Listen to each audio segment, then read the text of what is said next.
Hey there, my name is Drayton Michaels, dog trainer, behavior technician, and thanks for tuning in to Modern Dog Training. Today we have a fabulous interview with the phenomenal Steve White. Steve has been training dogs professionally for over 40 years for law enforcement, with tracking, agility, and also helping dog guardians get better results. He has a lot of wisdom and a lot of great insights. Enjoy this interview with Steve White. First question is, you've been training dogs for decades. What's been the biggest changes in the profession since you started? I'd say when I first started in this was in the mid 70s, and it was, a largely force-based profession. There's no doubt about it that you had the Keeler system, which, barely had you giving the dog any praise after you applied a series of aversives to him, and a couple of others where you'd overlay some petting and praise, but it was still basically just a jerk and praise paradigm. That has changed, largely. There are still trainers who rely on force as their primary tool.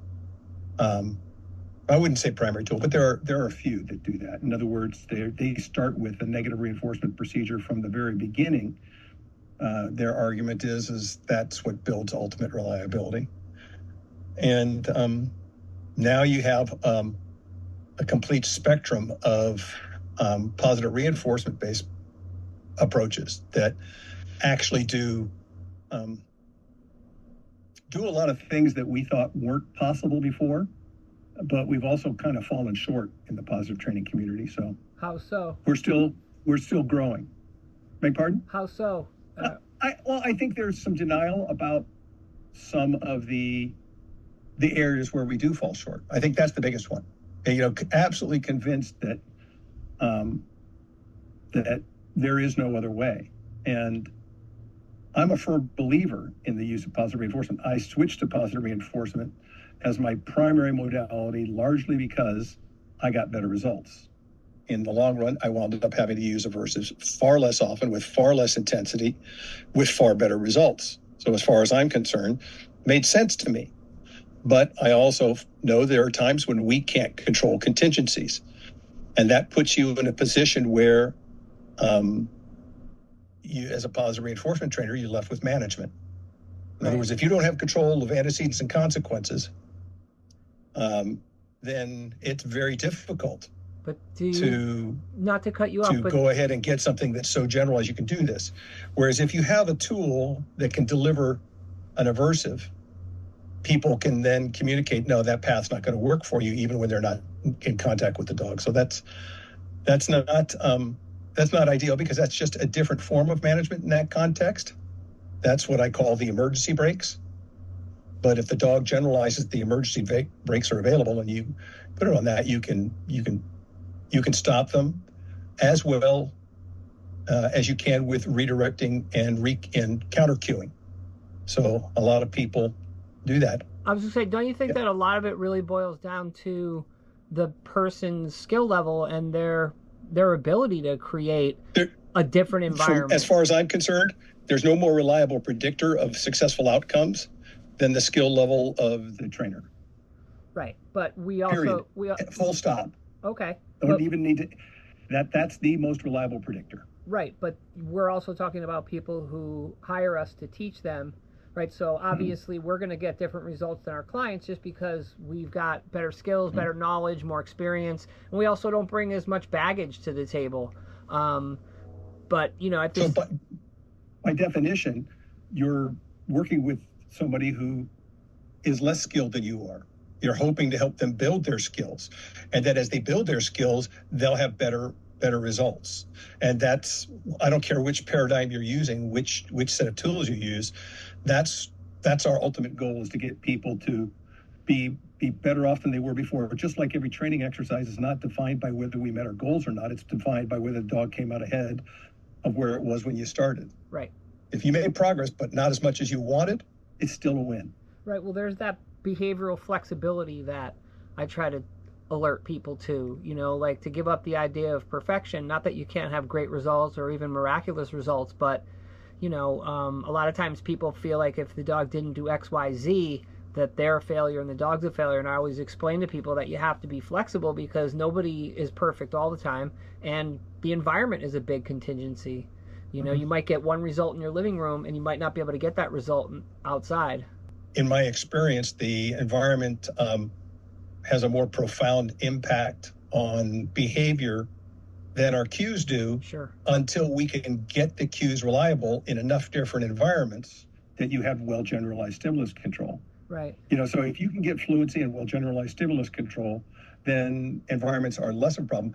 But that still doesn't mean you're not going to have an environment someday that's going to trump it. And that's part of my problem with law enforcement dogs, is that we can simulate what they're going to encounter in real life operations all we want, but we can never replicate some of the elements that are going to see there.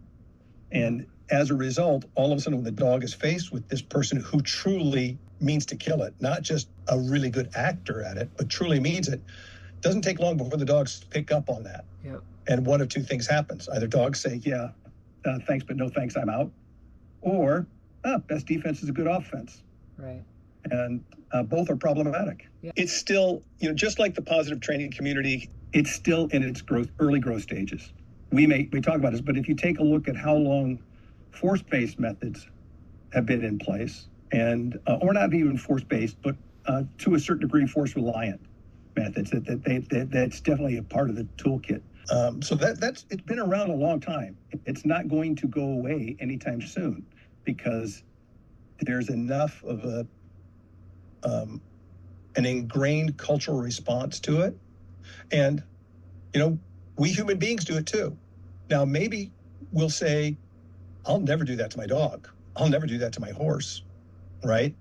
But we're certainly more than happy to do it to other people. I don't agree with everything that B.F. Skinner said, but I do understand that the principles apply across species lines. Oh, yeah, for sure. And that we have to bear that in mind, even when we're in the face of something that is very troubling for us, very perplexing. There does seem to be a pretty big divide among positive trainers. I follow mostly positive trainers, but I see a lot of bickering, just a lot of stuff where people can't necessarily agree.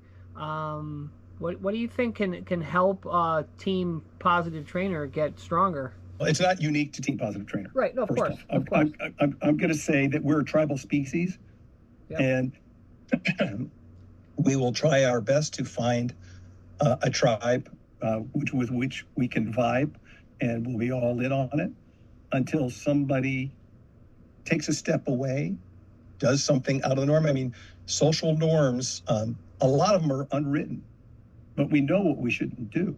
You go to Japan and you're going to have different social norms. We do things that are normal for us here. We go there and that's like, ooh, that's an uber no, don't do that. Right. So the dog training, I don't want to call it a community because I think we're not acting in a very communal nature. So I'll say it's an industry. Okay. And it's an industry with different sectors. And the different sectors see themselves as competitors rather than members of a community that can be complementary in nature to each other. Do you have solutions to make the profession of pet dog training safer for consumers? Because obviously there's a lot of people out here who get into dog training because they think, hey, I can make $100 an hour and it's not a bad way to live. I see my friend or somebody else doing it and they just take some course and they start training dogs. For consumers, how do we help them make better choices? Base a lot of my day-to-day decision-making on the thoughts and writers of certain economists. And Thomas Sowell is one of my favorites because he says there are no solutions. There are only trade-offs. So in every moment, we're making trade-offs. In answer to your question specifically about what can we tell consumers about this, is that be proactive. Before you get your dog, find a trainer. See if they'll let you sit on their classes and watch what they do and see how comfortable you are with what's going on. Go to a variety of different trainers. Pick from whatever list you want. Pick off the APDT website. The CCPDTs, are out there. And see if you can find, and any number of different accrediting bodies. I think there is a place for credentialing. But the problem I've got with credentialing is in my dog training career and my law enforcement career, I have not seen it be the most reliable predictor of competence. You know, competence, it comes from making a lot of mistakes. You know, I conduct certifications on over 100 explosives dogs a year. And in that process, I start out every in-briefing before we do the certification. I say, the only reason I'm doing the certifying and you're doing the testing is I've made more mistakes than you have. And that's the only thing that you know, beyond titles, beyond anything else, it's out there. And if I can spare you some of those mistakes, then you will be better off. If I say, I've been down this road and you do it. And the only way you can get that is getting a lot of dogs under your belt. That's where the rubber meets the road, is does this person have a lot of dogs under their belt? Or are they still in development of their own skills? Credentialing is something the industry is going to need and it's going to have to wrap its head around. You know, I was on the early years, I was on the board of the CCPDT. And at that time, we were really trying to push hard for both knowledge assessed and skills assessed. But do you have any idea how hard it is to develop a fair and equitable test for everybody that walks through the door on skills assessment? And it withered on the vine for years. And to be honest with you, I don't know where it stands right now. In the absence of something like that, a true skills assessment, you've got to use your best judgment.